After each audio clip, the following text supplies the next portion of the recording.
increases in tempo.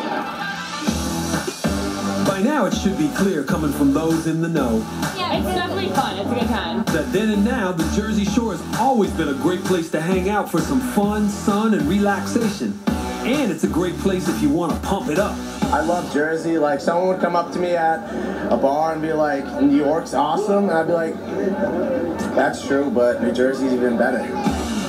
I feel like that's what draws people here. No matter who you are, there's something to do.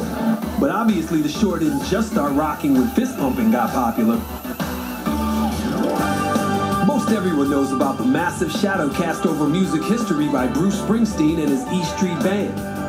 And we all know where E Street is, right? No? Well, keep watching. But even before Bruce, way back at the dawn of rock and roll, there was nowhere cooler than the Jersey Shore, especially in the South Shore area known as the Wildwoods, which was built in the 1890s and is visited today by more than 10 million people annually. And today, for a blast of that rockin' past, there's one place you've gotta go to get the scoop, with a cherry on top.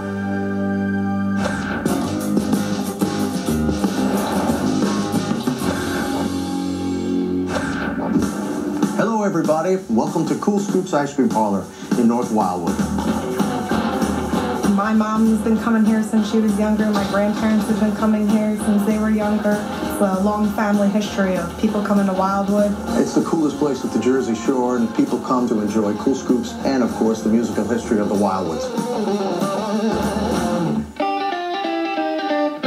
Longtime locals of this area lay claim to Wildwood being the true birthplace of rock and roll, and they've got some pretty strong credentials to back it up. Many, many artists and stars had their start here in Wildwood in the 50s and 60s. It's where Bill Haley and the Comets did Rock Around the Clock for the first time in 1954 at the Hofbrau. After that, Chubby Checker followed with the Twist in 1960 at the Rainbow Club. So basically, like, back then, people would always do the twist and, like, look at each other on the dance floor and just start dancing. But now, everyone's grinding up on each other. It's practically like you're having sex on the dance floor. Things haven't changed too much. I know, like, the twist to now is a little bit different, but if you take any house song and dance song now and look at the 1920 dance to Charleston, they're gonna flow really well together.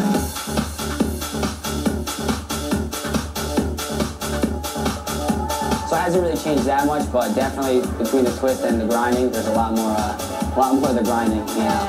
The dance moves you'll see on a Saturday night down at the Shore have definitely changed through the years, and so have the fashion choices. People lined up in suits and ties and hats. Oh, yeah. They were all dressed to the nines. Nowadays, it's a little different. It's party atmosphere. Everyone now, I feel like, wants to stand out. They need to be that person that everyone is looking at. They're like dragons and just like distorted faces maybe, and they're shiny like silver, and they're fluorescent too a lot of times, so it's good. Especially with girls, now they just try to get a guy with their body practically. Everybody else is looking good, so you gotta look good. The Beachcomber is one of several nightclubs where during the later evening hours you'll find a convivial atmosphere and top entertainment which is booked into the club from all over the country. Most people don't use the word convivial anymore, but if they did, DJ's Nightclub in Belmar, New Jersey would be that place now. Whenever you go to DJ's, the talent, fantastic. DJ's is probably one of the best bars down the shore. It's gotta be like the Hall of Fame. Yeah. And that's thanks to Frank Cementa and Kip Connor, the current owners of DJ's who started out at this very venue in the early 70s as rock and roll bandmates in a popular shore band called Home. Back then, the music scene in Belmar was a very different place. You know, in those days, there were so many more places that hired bands. I think that's why the music scene exploded here in the late 60s, early 70s, because there were so many places to play. Frank and Kip didn't know it then, but the Jersey Shore's place in rock history was being further cemented. All they knew was the fun they had playing after-hour spots with other musician kids for breakfast the next morning. One of those kids was Bruce Springsteen, who would go on to memorialize Shoretown Asbury Park and its legendary venues like Stone Pony and Wonder Bar. What isn't as well known is that Bruce's E Street Band started in Frank and Kip's town of, you guessed it, Belmar, New Jersey. And that Belmar was no easy gig for the boss. Bruce played here a couple times, Springsteen, before we did, actually. They were so excited to play here because it was kind of a famous bar, and they got through the weekend thinking, wow, we wowed the crowd. People love this. People love this.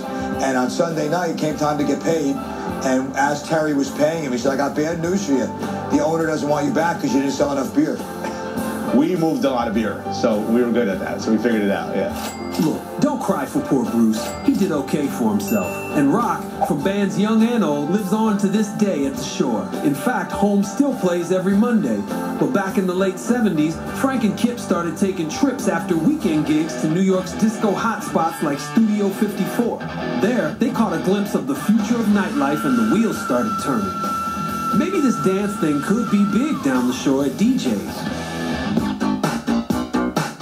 Our big insight very early on was that disco doesn't suck.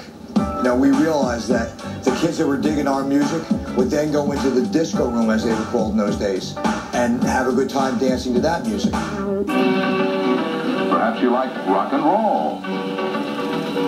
Or perhaps your taste runs to a somewhat more sophisticated path. The music is awesome. Whoa! It's awesome, baby. If a rock song has a good beat to it, you know, you can dance to it.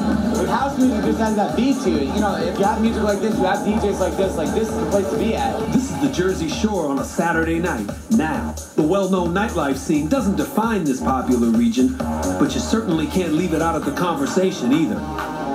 Because of the Jersey Shore cast, yeah, it's definitely really popular, but even if they weren't here. The Shore is definitely a good place to dance and have a good time, right, Jen? Yeah. 40 years ago, young people from all around the country might specifically come to the Shore hoping to get a glimpse of rock royalty. Now, they're coming ready to pump it up at famous clubs like DJ's and Karma in Seaside. When you go out now, you're at the Jersey Shore, there's really no other way to dance. When the music comes on, you just want to move your fist. You want a little fist bumping demonstration?